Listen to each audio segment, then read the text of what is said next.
이 시간은 지난주에 여러분들이 명절 연휴여서 좀 많은 분들이 이동을 해서 지난주에 조금 예배에 참여하지 못한 분들은 혹시 영상으로 들었는지는 모르겠습니다만은 우리가 분립 개척을 위해서 제가 앞서서 4번 설교를 하고 이어서 이제 분립 개척에 이제 가서 사역을 담당할 이현범 목사님이 이제 지난주부터 다음 주까지 3번 이제 설교하도록 이렇게 했습니다. 그래서 지난주에 말씀을 우리에게 전해줬고 오늘과 다음 주도 하게 될 것입니다. 그리고 이제 제가 이어서 또 마무리하는 하고 구성된 분들이 이제 가도록 하는 그런 것을 하게 될 겁니다. 그래서 여러분들이 제가 얘기했다시피 말씀을 통해서 하나님이 부르십니다. 성령께서 말씀을 감화감동해서 부르시는데 이미 제가 4번 설교한 것을 통해서도 여러분들이 어떤 부르심의 반응이 있었겠습니다만은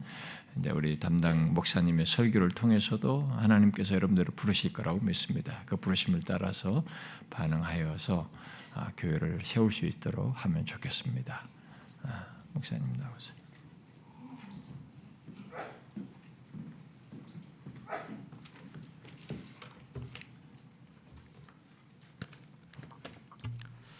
함께 보실 하나님 말씀은 에스겔 37장입니다.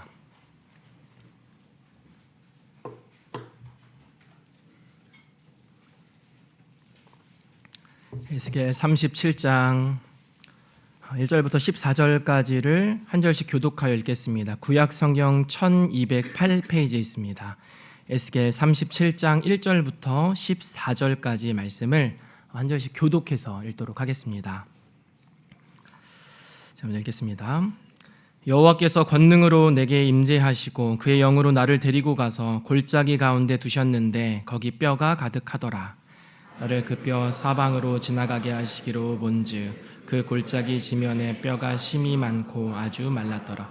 그가 내게 이르시되 인자야 이 뼈들이 능히 살 수 있겠느냐 하시기로 내가 대답하되 주 여호와여 주께서 하시나이다.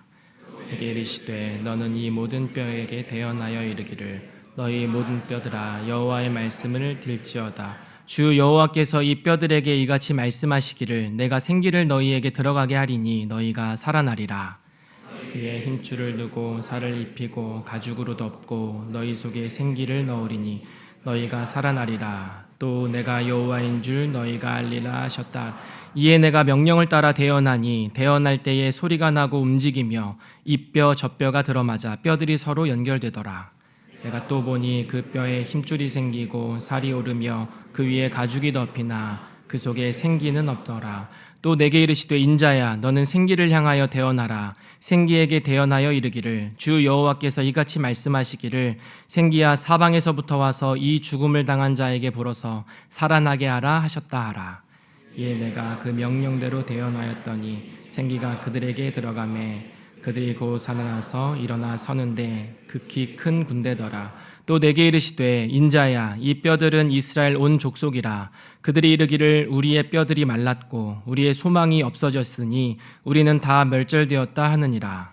그러므로 너는 대언하여 그들에게 이르기를 주 여호와께서 이같이 말씀하시기를 내 백성들아 내가 너희 무덤을 열고 너희로 거기에서 나오게 하고 이스라엘 땅으로 들어가게 하리라. 내 백성들아 내가 너희 무덤을 열고 너희로 거기에서 나오게 한즉 너희는 내가 여호와인 줄 알리라.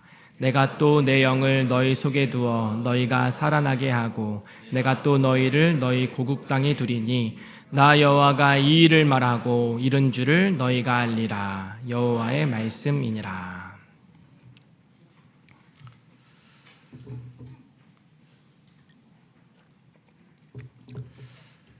우리는 지금 계속해서 이 분립개척과 또 이 과정을 진행해가는 과정에서 이 관련된 말씀을 함께 듣고 있습니다.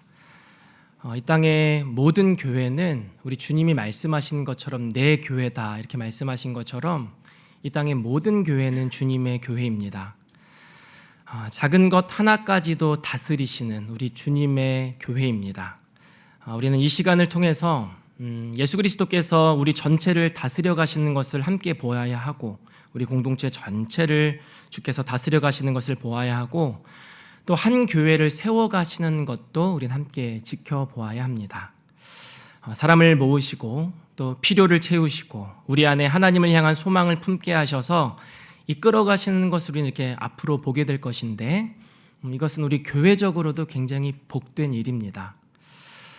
그런데 우리는 이런 일에는 언제나 함께 이런 이 긍정적이고 기대되고 설레고 복될 일들과 함께 우리에게는 이 사단의 역사가 있다는 것도 우리는 함께 기억해야만 합니다. 우리가 낭만적으로만 이 일들을 생각할 수 없다는 것입니다. 바울은 에베소서를 마무리하면서 이 교회 공동체를 일깨우면서 마귀의 간계를 대적해야 한다 이렇게 마무리를 합니다. 이 간계라는 말은 어떤 단순한 이런 꾀 정도를 말하는 것이 아니고 음모와 술수처럼 보다 강력하고 이렇게 부정적인 의미입니다. 거짓을 진실로 보게 만들고 바른 것을 왜곡해서 생각하게 만들고 하나님의 원하심을 가리고 반대 것을 선호하게 만드는 일들을 이 마귀는 사단은 자신의 간계를 드러내서 이렇게 활약을 합니다. 그래서 우리가 교회가 전신갑주를 입고 싸워야 할 만큼 이 사단의 역사는 우리 전체를 휩쓸 정도의 위력을 갖기도 합니다. 사단 무엇보다 함께 마음을 모아 교회를 세우는 이 일에 어떤 방식으로든 우리의 마음을 산란케 하고 분산시키고 흩어버리는 일들을 개개인 안에서부터 시작하여 이것이 이렇게 확장되도록 그렇게 이끌어 갈 것입니다. 그렇기 때문에 우리는 이 분립개척을 준비하는 과정에서 주께서 한 교회를 세우셔서 주의 영광스러운 이 몸이 이렇게 든든하게 세워져 가고 그 안에 주의 복음이 선포됨으로 주를 알지 못하는 자들이 주님께로 인도되어져 오고 또 한 교회를 세우는 그 안에서 우리의 이렇게 주의 은혜를 덧입는 이런 긍정적으로 기대할 만한 것들을 위해서도 함께 기도할 뿐만 아니라 이 반대쪽 측면에서 사단이 우리의 마음을 흩고 이것을 나누는 일들을 계속 경계하는 가운데 이 사단의 간계를 이렇게 대적하는 그런 기도도 우리에게 꼭 필요합니다. 우리는 지난 시간에 오늘 본문을 똑같이 읽었습니다. 에스겔 37장 1절부터 14절을 통해서 하나님께서는 부르신 자들을 그 부르심에 합당하도록 세워가신다는 사실을 우리는 지난 시간을 통해서 함께 살폈습니다. 우리 주님께서는 완성된 자를 부르시는 것이 아니고 빚어갈 자들을 부르시고 또 그 빚어갈 자들을 부르신 후에 부르심에 합당하도록 세워가십니다. 그래서 주께서 이 부르신 자들에게 하나님의 마음과 일치하여서 하나님께서 관심을 두고 계신 것을 함께 지켜보게 하고 또 그것에 마음을 두고 그것을 마음에 담게 하는 이러한 일들을 하신다. 이렇게 우리는 살펴보았습니다. 이런 과정들은 매우 인격적인 과정입니다. 마치 에스겔에게 질문을 하시고 그 반응을 따라서 주님을 신뢰하도록 이끄신 것처럼 하나님께서는 우리에게도 인격적으로 대하시면서 우리를 인도해 가십니다. 부르심에 합당하도록 세워가시는 그 일은 굉장히 인격적인 과정, 하나님께서 우리에게 그렇게 대하시고 우리도 그 하나님께 반응하도록 하시는 과정을 통해서 하나님 우리를 세워가십니다.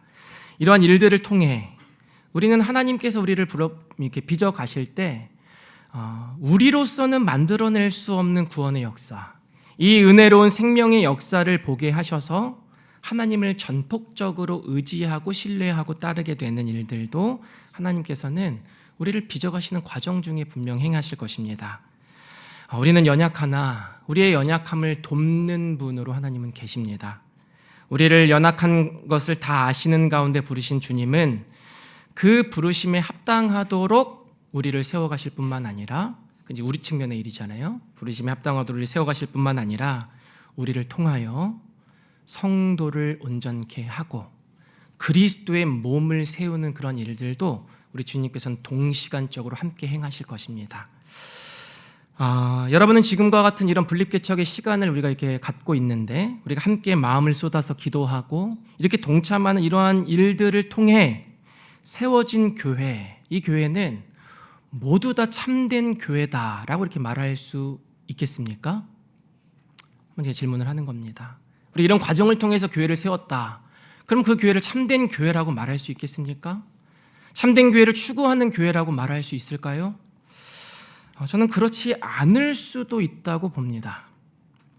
중요한 것은 우리가 이런 열심을 갖고 함께 마음을 모아서 그런 마음을 따라 교회를 세우는 것 자체만이 아니고 중요한 것은 교회를 교회되게 하는 본질, 교회의 생기와 생명력을 갖도록 하는 그것을 구하고 부지런히 그것을 따라야만 한다고 봅니다.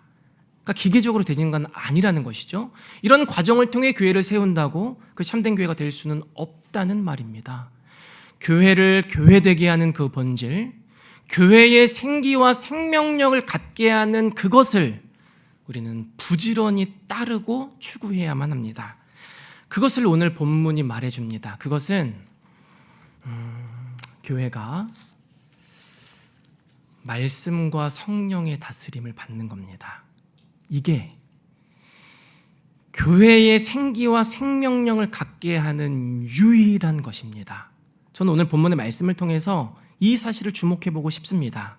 제가 오늘 본문 말씀을 준비하면서 여러 고민이 있었습니다. 왜냐하면 우리 담임 목사님을 통해서 그리스도께서 선지자기를 감당하시는 중에 교회를 말씀과 성령으로 다스리신다는 사실을 지금까지 이렇게 계속 들었기 때문입니다. 그러나 이 계속 이제 준비해가는 거지 다른 내용을 또 이렇게 준비를 하기도 했었지만 제 마음이 계속해서 이 사실, 정말로 교회가 무엇으로 존재해야 가능하게 되는가, 교회의 생명력이 어떤 것으로 있게 되는가, 그것은 다른 것이 아니다, 오직 말씀과 성령만으로 가능하게 된다. 그래서 제 마음이 많이 이렇게 향하게 되었고 다시 전해야겠다는 마음을 갖게 되었습니다. 이제 분리개척을 나갈 제가 이 사실을 주목하고 전하는 것은 우리 목사님을 통해 듣는 것과는 또 다른 차원일 것이라고 생각합니다. 왜냐하면 우리는 한 교회에서 중요하게 여겨지던 가치들, 또 그 교회에서 계속해서 교회의 본질과 생명이라고 여겨지던 것들이 다음 세대에서는 완전히 사라지게 되는 것을 보기도 하기 때문에 그렇습니다. 한때 참된 교회를 추구하던 공동체가 그 다음 세대는 전혀 다른 방향으로 나아가는 것들을 보기도 합니다. 그럴 수 있겠나? 여러분, 그런 것들을 우리는 역사를 통해서 계속 봐왔습니다. 그러므로 교회가 말씀과 성령으로 생기를 얻는다는 사실을 확인하고 그것만을 붙드는 것은, 그러니까 이것은 결코 자동적으로 된다는 것은 아닙니다. 그것이 아무리 능한 교회였다 할지라도 그것이 자동적으로 그 다음 세대까지 이어지는 것은 아닙니다. 그러나 저는 확신 있게 말하고 싶습니다. 교회의 생기와 생명력은 다른 데 있지 않고 오직 말씀과 성령을 통해서만 가능하게 됩니다. 이스라엘 백성의 회복에서도 교회가 세워지고 유지되며 그 안에서 구원의 역사, 자라남의 은혜가 있는 이 모든 것들은 오직 이 두 가지를 통해서만 가능하게 되는 것입니다. 여러분, 그렇다면 구체적으로 교회가 말씀과 성령으로 생기를 얻게 된다는 것은 어떤 의미를 가질까요? 먼저는 우리가 오늘 본문에서 마른 뼈가 살아나는 것이 무엇을 의미하는지를 다시 한번 생각을 해봐야 됩니다. 우린 이 본문을 통해 1차적으로 이 12절과 14절에서 말해 주시는 것처럼 오늘 이 37장은 이제 두 부분으로 나눌 수 있죠. 1절부터 10절까지의 환상의 내용이고 11절부터 14절까지가 하나님께서 이 환상에 대한 해석을 해주시는 겁니다. 근데 12절과 14절에서 말하는 것처럼 이 마른 뼈가 살아나는 것은 1차적으로는 바벨론의 포로로 있는 주의 백성들이 이스라엘 땅으로 돌아오는 것, 고국 땅으로 돌아오는 것을 말한다고 볼 수 있습니다. 선지자들이 그러나 이것이 전부는 아닙니다. 선지자들이 말하는 회복과 구원은 주로 1차적인 성취로 끝나는 법은 거의 없기 때문입니다. 다중적인 성취로 이어집니다. 그러니까 에스겔이든 이사야든 하나님께서 어떤 회복을 보여주실 때는 이 과거의 어떤 시점에선 이것을 전체를 하나로 보게 되지만 거기에는 여러 성취가 이어질 수 있다는 겁니다. 그러니 주전 500년경에 기록된 지금으로부터 2500년 전에 쓰여진 이 에스겔의 글은 단순히 이스라엘 백성들이 고국 땅으로 돌아간 것으로 성취가 완전히 이루어진 것이라고 볼 수만은 없고 이것은 미래까지 나아가는 겁니다. 장차 있을 영광스러운 교회로의 회복과 살아남까지 본다고 할 수 있는 것입니다. 그러면 이때부터 미래까지, 그러니까 지금 현재도 이 내용이 우리에게 그대로 적용이 되는 겁니다. 이 땅의 지상교회가 다시 생명력을 회복하는 것까지도 오늘 본문은 마른 뼈가 살아나는 것을 통해 보여주고 있다는 것입니다. 그러니까 이 본문이 이렇게 하지만 우리에게 조금 멀리 있어서 적용을 하면 조국 교회가 살아나는 것이겠구나라고 말하는 것이 아니고 우리 주님께서는 에스겔을 통해 마른 뼈가 살아나는 것, 이 환상으로 보여주시는 것이 오늘날 이 땅의 회복까지도 보여주신다는 겁니다. 생기가 아무것도 없는 것 같은, 이미 말라 비틀어져 버린 것만 같은 그 교회를 향한 회복, 살아남, 이것을 우리 주님께서는 오늘 본문을 통해 우리에게도 굉장히 가깝게 말씀해 주신다는 것입니다. 그러면 오늘 본문에서 마른 뼈가 살아나는 생기와 생명력이 상실된 조건에서 다시 살아나잖아요. 아주 놀라운, 정말 극적인 장면을 통해 살아나는데, 그래서 큰 군대를 이룬다. 군대라는 건 왜 이렇게 군대일까? 전쟁터의 이미지이기도 하지만 이 군대라는 거는 여러분 군인을 생각하면 어떻습니까? 가장 생명력이 왕성합니다. 가장 힘이 있고 가장 민첩한 때입니다. 그걸 보여주는 겁니다. 그냥 흐릿하게 겨우 숨을 붙어있는 정도가 아니고 큰 군대를 이룰 정도로 양도 많지만 그 생명의 왕성함이 어떨지를 보여주는 겁니다. 그러니까 극과 극입니다. 마른 뼈에서 근대를 이루는 건 극과 극이죠. 그걸 보여주는데, 이런 극대화된 생명력을 갖게 되는 것, 마치 부흥의 시대의 교회들이 경험한 이 왕성한 생명력이 무엇으로 가능하게 되는가? 오늘 본문은 두 가지를 말하는 겁니다. 놀랍지 않습니까? 그게 말씀과 성령입니다. 다른 것은 전혀 말하지 않습니다. 이 둘입니다. 보십시오. 이 마른 뼈들이 서로 연결되어 이렇게 연합하게 될 때 어떤 일이 있게 되는지를 보십시오. 4절부터 6절까지, 3절에서 에스겔에게 질문하신 하나님은 4절부터 6절까지 에스겔 말씀을 하시는데, 제가 읽어드리겠습니다. 또 내게 이르시되 너는 이 모든 뼈에게 대언하여 이르기를 너희 마른 뼈들아 여호와의 말씀을 들을지어다. 주 여호와께서 이 뼈들에게 이같이 말씀하시기를 내가 생기를 너희에게 들어가게 하리니 너희가 살아나리라. 너희 위에 힘줄을 두고 살을 입히고 가죽으로 덮고 너희 속에 생기를 넣으리니 너희가 살아나리라. 또 내가 여호와인 줄 너희가 알리라 하셨다 하라. 이에 내가 명령을 따라 대언하니 대언할 때에 소리가 나고 움직이며. 여러분, 여기서 뼈들이 소리를 내며 움직여 맞춰지기 시작한 것은 에스겔이 마른 뼈에게 여호와의 말씀을 들을지어다 라고 대언할 때, 바로 그 순간입니다. 여호와 하나님께서는 에스겔에게 이 마른 뼈를 살리시겠다는 의지를 갖고 에스겔에게 이 말씀을 들려주신 거죠. 먼저 들려주셨습니다. 그리고 그 내용을 미리 듣고 에스겔은 그대로 전하는 일만을 했습니다. 저는 이 환상이 이 땅의 교회가, 한 교회가, 지상의 교회가, 조국 교회가 마른 뼈에서부터 왕성한 생명력을 갖게 되는 것을 무엇으로 갖게 되는지, 그 가장 본질적인 것을 알려주고 있다고 봅니다. 제가 보는 것이 아니고 이 본문이 그것을 말해주고 있습니다. 이 내용은 그대로 우리에게 적용할 수 있습니다. 한 영혼의 회복과 교회의 회복, 더 나아가 조국교회 전체가 다시 생기를 되찾게 되는 그 시작은 다른 데서 찾을 수는 없는 겁니다. 여호와의 말씀을 들을지어다 하고 대언하는 그 말씀에 우리의 귀가 향하는 거죠. 그 말씀을 듣는 겁니다. 하나님의 말씀, 곧 복음이 강단에서 제한 없이 선포되고 또 주의 복음이 계속해서 가르쳐지고 그것에 반응하여 듣고 소유하고 누리고, 이런 일만이 교회가 생기와 생명력을 회복할 수 있는 유일한 시작입니다. 우리는 이것 외에 다른 것에 기웃거려서는 안 되고 다른 것으로 효과를 봐서도 안 됩니다. 오직 여호와의 말씀, 주의 영광스러운 복음이 선포되는 그것만이 살 길이다. 이것을 알아야 합니다.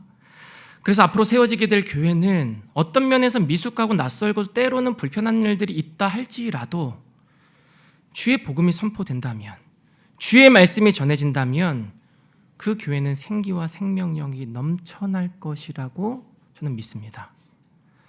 상대적으로 우리 현재보다는 적은 인원이기 때문에 이것을 우리는 더 민감하게 반응하게 될 겁니다. 우리 안에 어떤 일이 일어나는지를 어떤 누구도 모르지 않고 분명하게 보면서 우리 안에 생기와 생명력이 점점 더해지는 것을 매우 생생하게 경험하면서 모두가 이 사실에 함께 기뻐하게 될 것을 저는 이렇게 소망을 합니다. 여러분, 지금 에스겔이 이러한 과정을 거치고 있는 것을 한번 생각을 해보십시오. 환상 중에 이 마른 뼈에게 대언을 했을 것을 한번 생각해 보라는 겁니다. 그의 눈앞에는 마른 뼈들이 질비해 있습니다. 이 뼈는 이미 심이 말랐고 심지어 들을 수 있는 귀도 없기 때문에 뼈들에게 대언을 한다? 이건 사실은 상식적인 일은 아닙니다.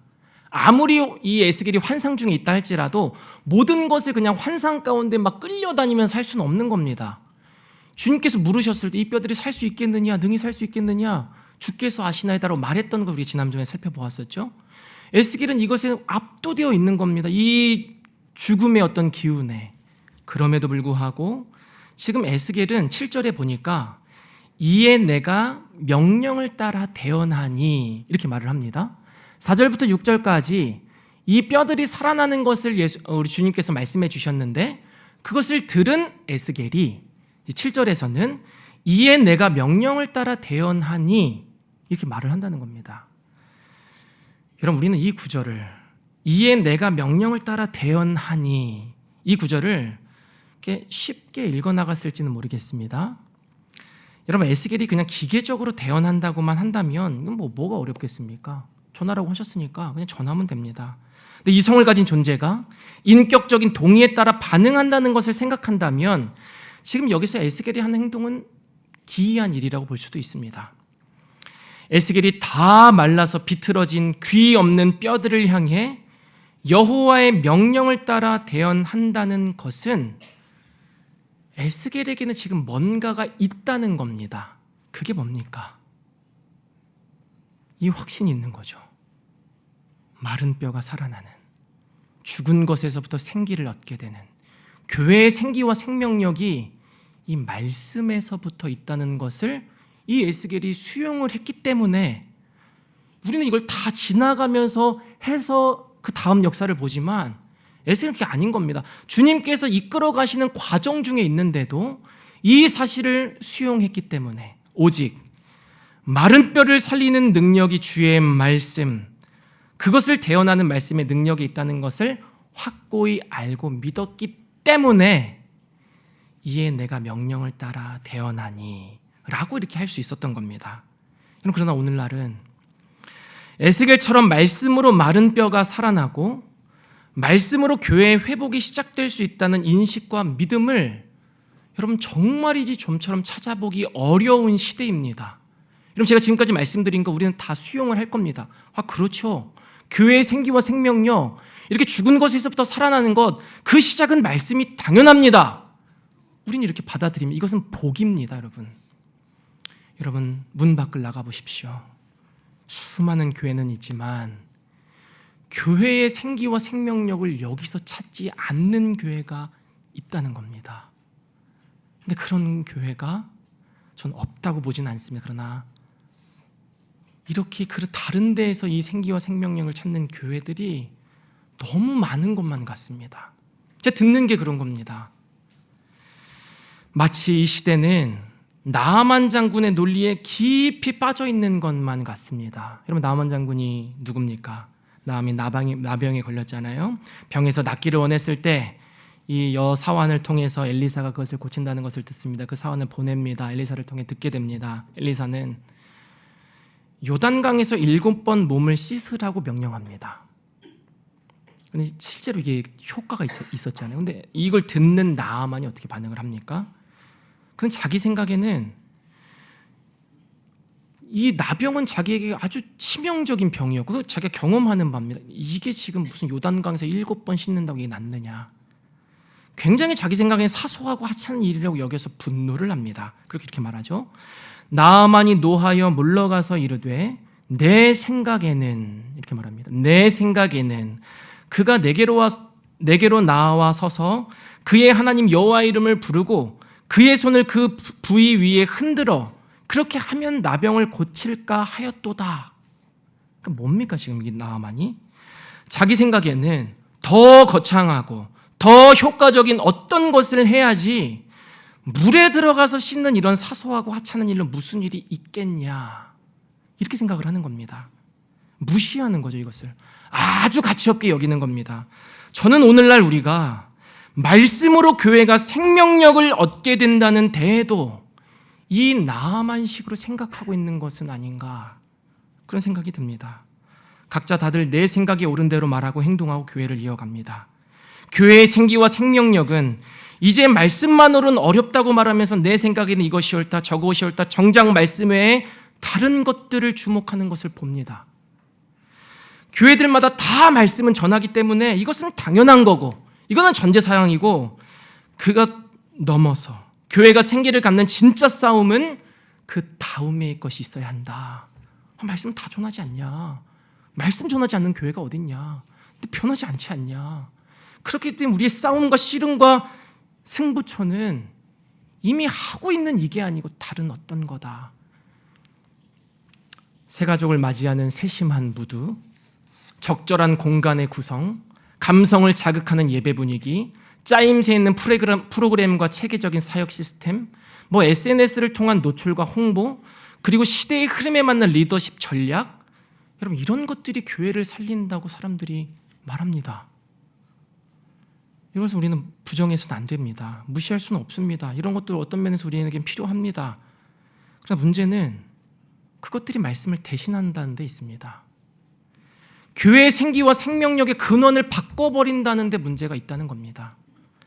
저는 앞으로 세워지게 될 교회에서 이런 시대적 대세를 거슬러서 주의 말씀이 모든 이들에게 흥왕하게 되는 것을 보기를 구하고 기도하고 있습니다. 말씀이 우리 전체를 사로잡아서 모두가 말씀에 반응하고 말씀으로 기뻐하고 기꺼이 순종하고자 하고 그 안에서 위로를 얻고 은혜 안에 깊이 잠기게 될 뿐만 아니라 자신의 죄도 깊이 깨닫고 하나님 앞에 회개하며 나아가고 거룩함으로 주님을 쫓게 되는 이러한 일들이 말씀을 통해 있게 되기를 진실로 구하고 있습니다. 말씀이 우리 안에 살아서 역사하여 잠든 영혼을 깨우고 굳은 마음을 부드럽게 하며 우리의 마음과 생각의 뜻을 판단하여 주의 뜻과 우리들이 일치되도록 우리 공동체 전체를 이끌어가기를 전 지금부터 기도하고 있고, 이것이 초기의 어떤 잠시뿐만이 아니라 이 새롭게 세워지게 될 교회가 존속되는 그때까지 이것을 저는 생명과 같이 여기고 구하고 싶습니다. 저는 예배당을 보고 온 뒤에 이것을 정말 많이 그리워보고 있습니다. 하늘영광교회에서 함께 귀한 은혜의 시간을 보냈던 우리들이 이제 어쩌면 너무 낯설고 생소한 장소이지만 그곳에 함께 모여 예배하고 성경 공부하고 캠트를 하며 모일 때 말씀을 통한 역사가 우리 안에 지속하여 더해지는 겁니다. 저는 이것을 구합니다. 이 일에 말씀을 전하는 저는 저희 시간의 전부를 이 일에 기꺼이 사용하고 싶고 그리하고자 저는 부단히 애를 쓸 것입니다. 주께서 맡겨주신 영혼들에게 제가 할 수 있는 한 모든 것을 다해서 이 주의 말씀을 연구하고 전하고 싶습니다. 함께 동참하게 될 지체들도, 또 여기서 함께 교회를 세우고 또 이 멀리 떨어진 교회를 위해 기도할 여러분들도 이 말씀만이 우리의 생기와 생명력을 갖게 한다, 이 사실을 기억함으로 선포되는 말씀과 함께 나누는 말씀, 예배와 성경 공부에 우리가 마음을 쏟고 우리의 모든 모임이 말씀을 중심을 둔 그런 모임이 되기를 구하면 좋겠습니다. 여기서 우리가 조금 더 확장을 해서 생각을 해보자면 교회는 말씀을 스스로 가질 때뿐만 아니라 그것을 전할 때에도 생기를 갖게 됩니다. 이건 굉장히 좀 특이한 일입니다. 교회는 복음을 전할 때 그 교회는 생기를 얻습니다. 우리 중에는 우리 안에 말씀이 있을 때 생기를 갖게 된다는 앞선 사실에는 공감할지는 몰라도 복음을 전할 때 생기를 얻는다는 말에는 공감하지 못하는 분이 혹시 있을지는 모르겠습니다. 이걸 경험해 보지 못하면 공감이 안 됩니다. 그러나 이것이 정말로 있습니다. 저는 아울리치를 갈 때마다 복음을 전하고 돌아오는 지체들의 얼굴에 담긴 그 기쁨을 매년 봐왔습니다. 한 예죠. 복음을 전하는 자들에게, 그 말씀을 전하는 자들에게 생기가 있게 된다는 것의 한 예입니다. 우린 마을별로 다 흩어집니다. 복음을 전하고 식사 시간이 되어서 돌아올 때 머리는 헝클어지고 옷은 땀으로 다 젖었지만 얼굴엔 생기가 도는 것을 봅니다. 지체들은 식사 시간 내내 자신이 만난 영혼들과 그들에게 있게 된 반응에 대해서 다른 지체들과 말하기 바빴습니다. 식사 시간이 굉장히 길었습니다. 그리고 일주일의 고된 시간을 다 마치고 한 주의 시간을 돌아볼 때 이 복음을 전하는 일에만 매진했던 일주일의 시간이 우리에게는 진짜 천국과도 같았다. 여러분, 이게 과장된 표현은 아니라고, 왜냐하면 저도 그걸 느꼈거든요. 실제로 진짜 이게 너무 복된 거구나.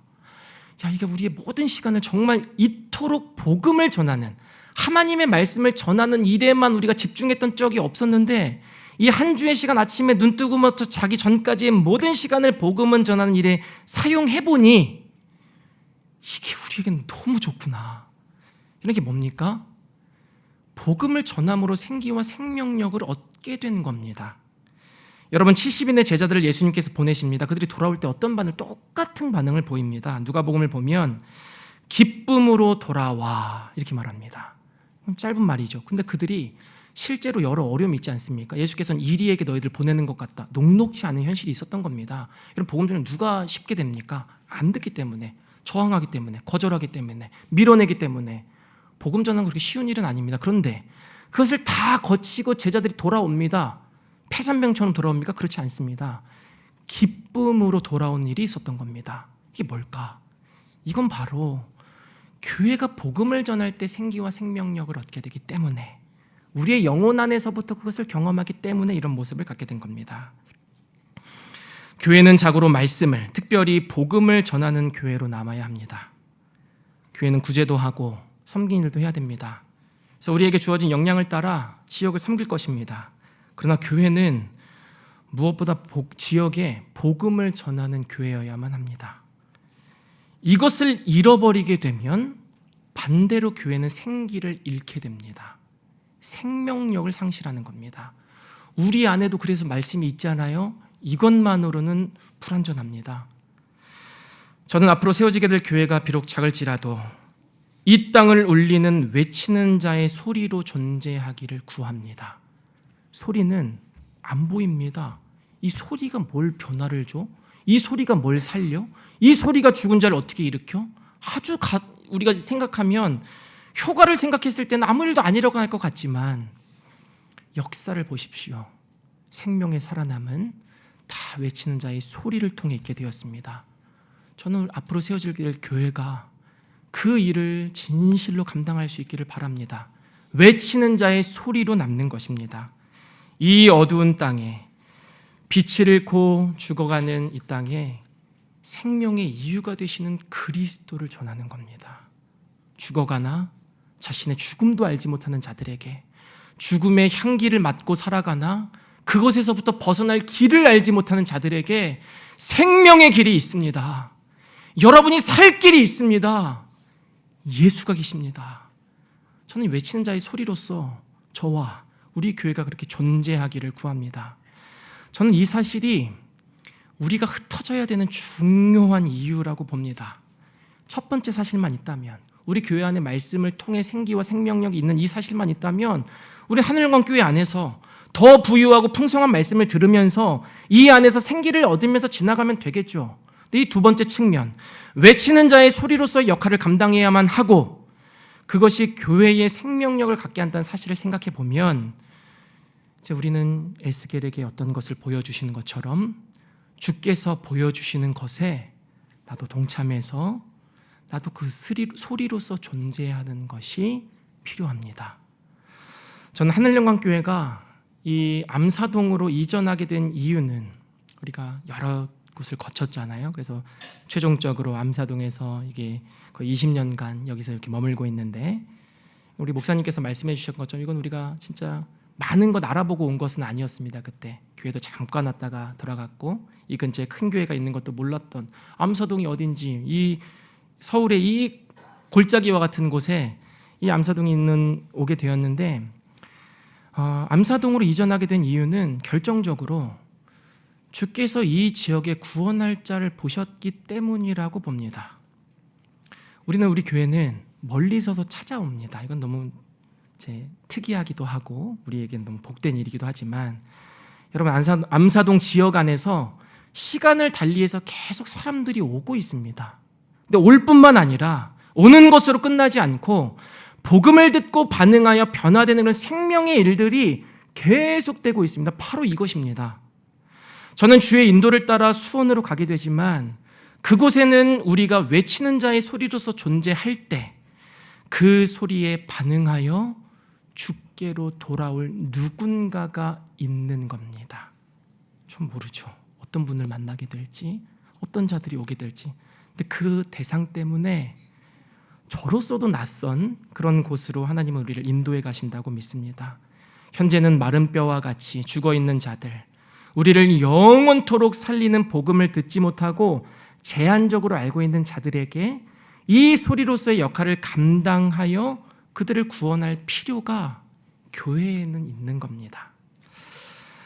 이처럼 에스겔은 주님께서 보여주신 4절부터 6절까지의 말씀을 그대로 대언을 합니다.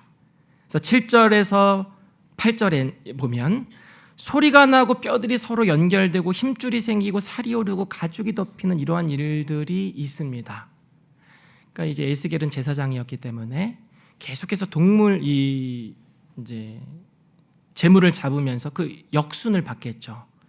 이 가죽을 찢고 살을 찢고 힘줄을 자르고 이 반대를 받지만 이 역행되는 일들을 하나님께서 이 뼈들 안에 행하시는 것을 보는 겁니다. 지금. 근데 여기서 우리는 좀 당황스러운 것을 봅니다. 여러분, 주의 역사면, 하나님께서 말씀을 하셨으면 그냥 이 일들이 원활하게 진행되면 되지 않습니까? 근데 어느 순간 탁 멈춰버립니다. 그게 8절이죠. 8절에 보면 내가 또 보니 그 뼈에 힘줄이 생기고 살이 오르며 그 위에 가죽이 덮이나 그 속에 생기는 없었더라. 그러니까 이 말이 뭘 말해주는 겁니까? 에스겔은 주께서 명령하신 대로 4절부터 6절까지 하신 말씀을 다 전했습니다. 6절에서 너희 속에 생기를 넣으리니 너희가 살아나리라 하는 말씀까지 전부 다 전했을 겁니다. 근데 여기서 탁 멈추는 겁니다. 사실은 마른 뼈에서의 이 생명의 어떤 일들을 보면, 과정을 보자면 큰일이 일어난 것 같지만 생명이 없다는 측면에서는 크게 다르지 않은 겁니다. 그러니까 하나 학자는 이렇게 말합니다. 뼈들이 정확히 제자리를 찾아 서로 맞물리고 그 위에 힘줄이 생기고 살이 덮이며 마침내 가죽이 형성된다. 그러나 놀랍게도 에스겔의 눈앞에서 이어지던 재건의 기적은 어느 순간 갑자기 탁 멈춰버린다. 모든 뼈들이 온전한 형태를 갖추었지만 여전히 그저 생명 없는 시체에 불과했다. 이것은 놀라운 역전이지만 그 이전 상황에 비추어 본다면 그리 크게 진전된 것은 아니었다. 그런데 지금 이 상황은 마른 뼈들에서 놀라운 기적이 일어나서 사람의 형태를 갖추기는 했지만 그들이 서지 못하고 축 늘어져 있는 시체의 상태로 멈춰버렸다는 겁니다. 여러분, 이 장면은 우리에게 매우 중요한 한 가지 포인트를 보게 합니다. 전 너무 적절하다고 보여집니다. 이 말씀을 통해 이제 앞으로 우리가 교회를 세우게 될 때 지금 이러한 모습은 결정적으로는 이렇게 생명을 얻게 되는 것이 생기가 들어가야 된다라는 것을 보여주는 거잖아요. 말씀으로 대언하였어도 이 생기가 없었기 때문에 이전의 변화가 커도 죽은 그대로 있는데 생기가 들어갈 때 두 발로 서서 일어납니다. 여기 두 발이란 단어가 히브리어니지만 여기는 없지만 두 발로 딱 굳건하게 섭니다. 그러니까 생기가 중요한 겁니다. 생기가 뭘까? 생기는 이제 어렵진 않습니다. 왜냐하면 여기서의 생기는 루아흐라는 이 단어죠. 이건 우리 히브리 말로 호흡, 바람, 생기, 영, 성령, 이것으로 우리가 번역되는 말입니다. 그래서 마른 뼈 환상에 대한 해석을 이미 하나님께서 11절부터 14절까지 해주고 계신 것을 볼 때 11절에서 이 뼈들은 이스라엘 온 족속이라 말씀하신 하나님은 14절에서 생기의 정체를 밝혀주십니다. 뭡니까? 내가 또 내 영을 너희 속에 두어, 여기서 들어가다, 두다 같은 단어를 사용하는데 두어, 너희가 살아나게 하고 말합니다. 그러니까 이 앞선 생기는 우리는 성령을 뜻한다고 볼 수 있는 겁니다. 여러분, 교회의 생기와 생명력은 오늘 이 본문을 따라서 나아가 보자면 말씀만으로는 안 된다는 것도 우리에게 보여줍니다. 그럼 잘 생각해 봐야 됩니다. 지금 이거를 말씀을 통해 형체를 갖추었다면 거기에 성령의 역사가 있어야만 한다는 것을 지금 강조해 주고 있는 겁니다.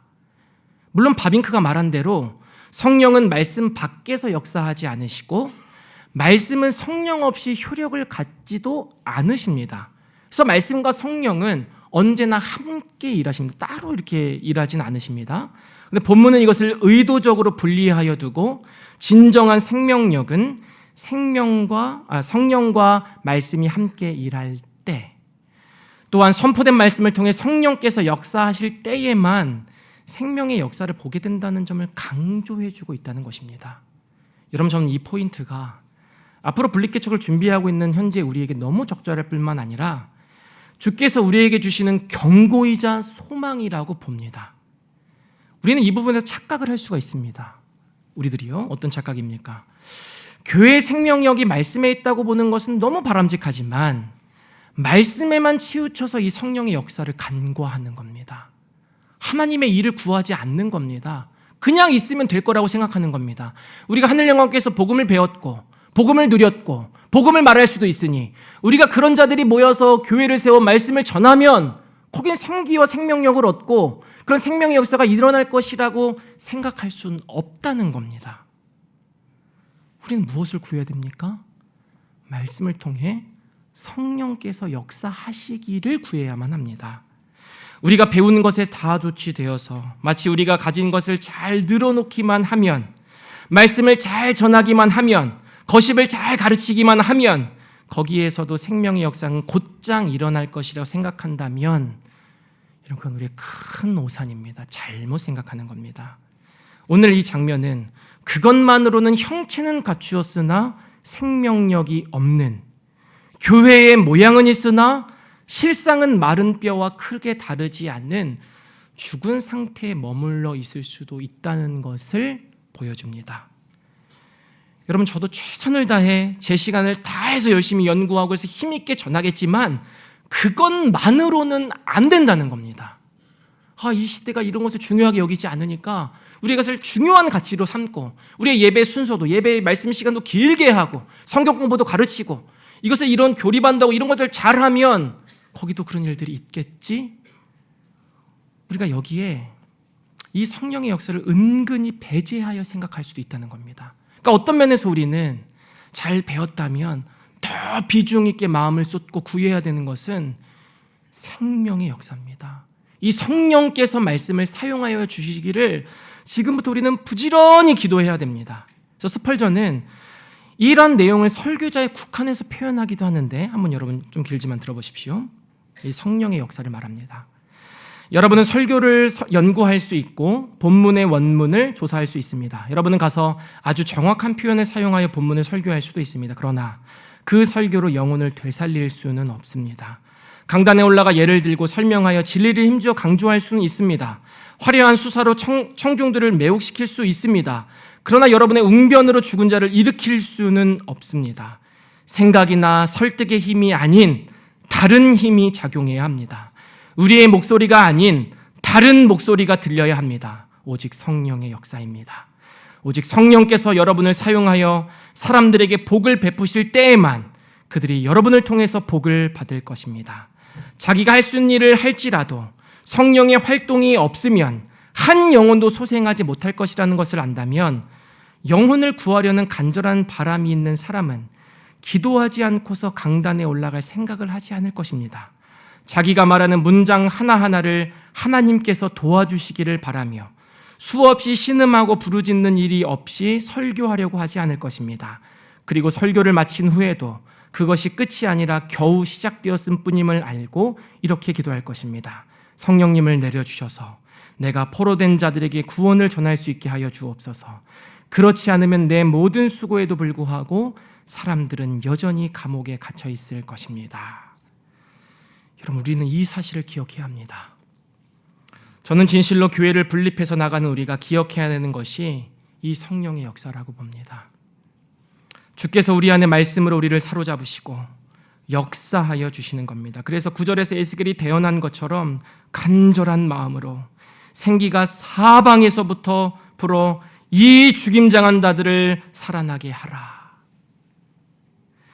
생기가 사방에서부터 불어 이 죽음을 당한 자들을 살아나게 하라 하는 이 성령의 역사를 주목하고 구해야만 합니다. 이런 면에서 우리는 능숙한 사람은 아무도 없는 겁니다. 이 성령의 역사를 우리가 조작하고 통제할 수 없기 때문에 생명의 역사, 교회의 생기와 생명력은 오직 이 말씀과 특별히 성령의 역사로만 가능하기 때문에 이런 면에서 우리 전부는 다 어린아이일 뿐입니다. 아무것도 할 수 없죠. 그러니 오직 성령께서 우리를 통하여 일하여 주시기를 구하고 그 사실을 많이 기도해야만 합니다. 여러분 기억할 것이 있습니다. 그것을 구하여 에스겔이 이렇게 대언을 할 때 에스겔 입장에서는 당황스러운 시간입니다. 멈췄으니까. 근데 거기에 곧장 우리 주님께서 말씀하여 주시면 주여의 말씀이 또다시 에스겔에 임합니다. 그러니까 에스겔은 사실 걱정할 게 없는 겁니다. 위기의 어려움의 상황에서도 주님께서 계속해서 그것의 말씀으로 이끌어가고 계시기 때문에 그래서 에스겔은 그것을 전합니다. 그러니까 어떻게 됩니까? 내가 그 명령대로 대언하였더니 생기가 그들에게 들어가매 그들이 곧 살아나서 이게 있는 겁니다. 여러분 어떻게 됐다고 말합니까? 그들이 곧 살아나서 이것은 성령의 역사로만 있게 되는 일입니다. 전 이것을 구합니다. 주의 교회에 이 기둥과 같은 교회의 생명력을 유지하는 이 말씀과 성령의 역사가 이 교회에 지속하기를 구하는 겁니다. 여러분 저는 이 사실을 한편으로는 소망이 되기도 합니다. 이런 사실이. 왜냐하면 때로 저는 제가 전한 말씀에 큰 부족과 결핍을 느끼고 정말 우리 담임 목사님께서 그런 표현 많이 하시는데 정말 다시 강단에 올라가서 설교를 하고 싶을 정도로 그렇게 아쉽고 겨우 자그마한 소리 하나를 내고 온 정도에 그친 것 같았을 때가 많이 있었습니다. 거의 대부분 그렇습니다. 근데 의외로 그 말씀을 통해 어떤 일들이 뒤이어 있다는 것을 확인한 적도 있습니다. 성령의 역사로 말미암아 위로가 되었고 마음이 움직였고 하나님을 향하게 되었다는 저로서는 굉장히 의외인 어떤 일들을 하나님께서 행하신 것을 보기도 하였습니다.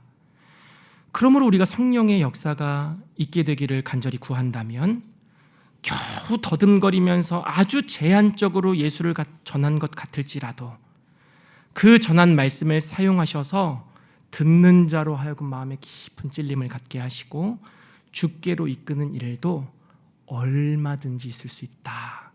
이것을 우리는 함께 소망할 수 있어야만 합니다. 왜입니까?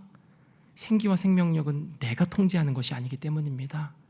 주께서 말씀으로 역사하신다면 성령께서 그 역사를 나타내신다면 그 안에 성령의 역사가 있게 되는 겁니다. 생명력을 갖게 되는 것이기 때문에 우리는 이것을 구하는 겁니다. 이것에 소망을 품는 거죠. 나에 달려있는 것이 아니고 이 말씀을 사용하신 성령께 달려있다.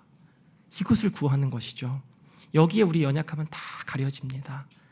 아무것도 아닙니다. 우리는 여기에 우리의 연약을 가려서 성령께서는 우리가 기대하지 못하고 예상하지 못하고 생각하지 못했던 어떤 일들도 진행해 가실 겁니다.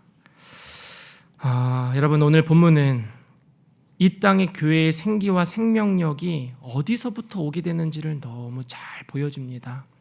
혹시 이것이 너무 뻔하다라고 들으셨습니까? 그러면 이 사실을 내가 이렇게 알고 있고 익숙해져 있다는 사실에 여러분은 감사해야 합니다. 이것으로 우리의 교회가 전속되고 지속되고 유지되고 있다는 사실에 여러분은 기뻐해야 됩니다. 이것이 내가 뻔하다고 말할 정도로 이것을 우리의 중심에 깊이 새기고 있다면 그것은 우리가 진실로 감사할 내용입니다. 이 역사를 우리는 우리 교회 안에서 지금까지 계속 보고 왔고 그 복을 누려왔습니다. 주께서 이 앞으로 세워지게 될 교회가 여러 면에서 미숙하게 될지 모르겠지만 우리 부모는 어린 아이에게 더 많은 사랑과 관심과 애정을 쏟습니다. 계속 쳐다보죠. 이제 아이들이 조금 자라면 계속 보지 않습니다. 아이들이 어리면 어릴수록 그 아이를 향한 눈을 거두질 않습니다. 지속하여 보는 겁니다. 저는 우리 주님께서 그 앞으로 세워지길 그 연약한 교회라 할지라도 이런 지속적인 애정과 돌봄, 연약하기 때문에 더 능하게 우리를 세워가실 것을 봅니다. 근데 그 세우심은 그 관심과 돌봄 다른 것으로 우리를 돌보실 것은 아니고 말씀과 성령의 역사입니다. 그것이 공동체 안에 가득하게 하심으로 그 돌봄과 애정의 증거를 우린 그것을 통해 보실 겁니다. 하나님이 진짜 살아계시는구나. 우리는 정말로 어떤 면에서는 도전과 같이 막막하게 나왔는데 하나님이 우리 가운데 이런 일들을 행하시는구나. 진짜 연약한 자들을 돌보시는구나. 연약한 교회를 세워가시는구나. 우리와 함께 하시는 그분이 살아계시는구나. 이 땅에 교회를 새롭게 하시기를 원하시는구나. 이것을 앞으로 보게 될 겁니다. 우리의 삶은 우리의 생각보다 그렇게 길지는 않을 겁니다. 저는 우리의 일생에 교회를 세워가는 일에 동참하는 것이 많으면 한 번 정도이고 평생 경험하지 못하는 경우가 많을 것이라고도 봅니다. 우리 중에 이 일을 위해 주께서 부르신 자들은 정말 기꺼이 동참할 수 있기를 바랍니다. 우리의 두려움은 주께서 해결해 줄 것이고 우리의 연약함은 주께서 빚어가실 것이니 두려워하지 말기를 바랍니다. 우리가 할 것은 하나입니다. 주의 부르심에 반응하는 겁니다. 하나님은 인격적인 분이시기 때문에 하나님께서 우리에게 자원하는 마음과 감동을 주셨을지라도 우리가 그것을 무시하고 억누를 수는 있습니다. 그렇다고 우리 구원이 취소되는 것도 아니고 하나님 우리의 저주를 막 쏟아붓지도 않으십니다. 그러나 그보다 더 복된 삶은 주의 부르심에 감사하며 순종하는 것입니다. 주께서 우리를 부르실 때 우리의 연약함이 보이고 순종하기 어려운 여러 장애들이 보이더라도 기꺼이 주님을 의지함으로 나아가는 겁니다. 그래서 그 길에는 있는 주님의 돌봄을 경험하고 주께서 말씀과 성령으로 우리를 강하게 이끌어 주셔서 내 안에서부터 생기와 생명력을 경험하고 세워질 교회 안에서도 그것을 보게 될 뿐만 아니라 이것을 이제 우리가 이 지역에 그 죽어있는 많은 영혼들에게 빛을 잃어버린 그 땅에 우리가 이렇게 잃어버린 것만 같은 곳에서 영혼들에게 복음을 전함으로 주께서 우리를 이렇게 일으켜 세우시는 것들을 여전히 이 땅에 교회를 세우신다는 것을 우리를 향한 시선을 거두지 않으셨다는 것을 그 마른 뼈가 살아나는 것 같은 일들을 조국교회 안에 행하고 계신다는 것을 우리가 확인할 수 있으면 좋겠습니다. 여러분 이것을 위해 기도해 주십시오. 그래서 우리의 기도가 절실히 필요합니다. 처음에 말씀드렸던 것처럼 이런 긍정적인 것뿐만 아니라 사단이 틈타지 않도록 우리의 마음을 흩지 않도록 끝까지 주의 이 중심에 일치되어 사역을 우리가 마무리할 수 있도록 함께 기도해 주시길 바랍니다. 함께 기도합시다.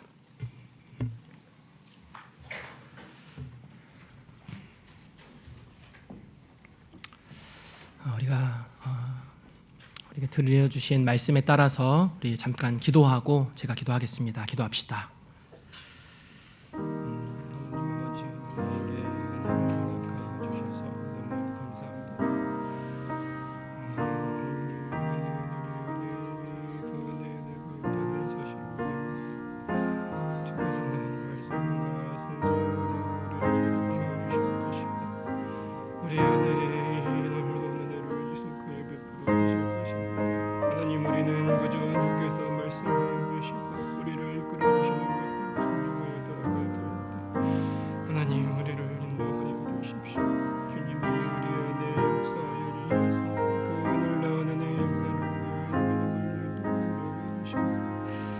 하나님이 여전히 이 땅에 어두운 현실을 보며 이 땅을 품고 계시고 구원의 병을 인도하시고 마른 뼈를 달래신 것 같은 그런 일들을 진행하시는 분으로 계신다는 사실을 우리가 알고 주님께 나아가 생명으로 우리 오늘을 구원받을 수 있도록 인도하여 주옵소서. 주님 우리의 모든 민족이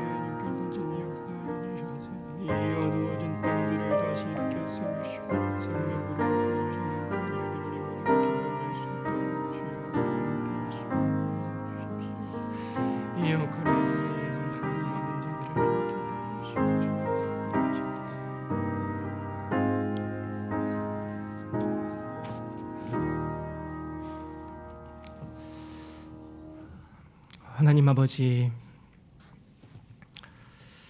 우리를 복음으로 불러주시고 또 복음 안에 생명을 얻고 교회 안에 머물 수 있도록 이끌어 주셨을 뿐만 아니라 이 땅의 조국교회의 현실을 보고 함께 기도할 수 있는 은혜를 지금까지 베풀어 주셔서 너무 감사합니다.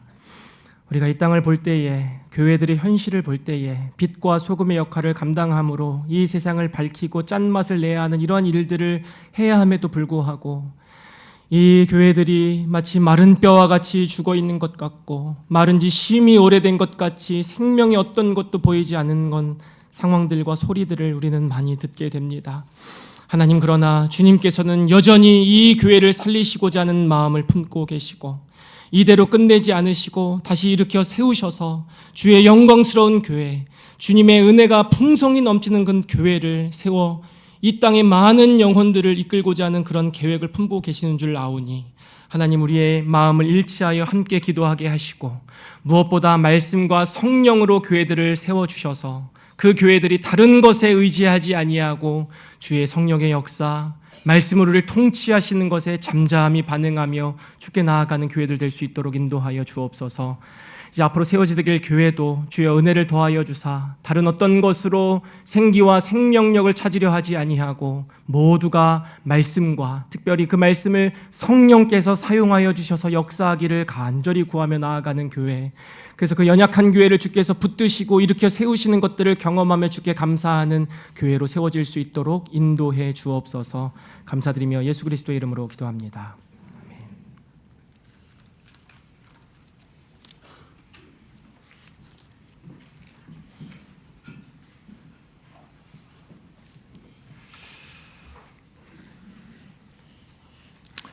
계속되는 말씀을 통해서 하나님께서 여러분들의 마음을 더 감동하시고 이끄신다고 믿습니다. 주의 인도하심 속에서 잘 교회가 세워질 수 있도록 기도하고 참여하면 좋겠습니다.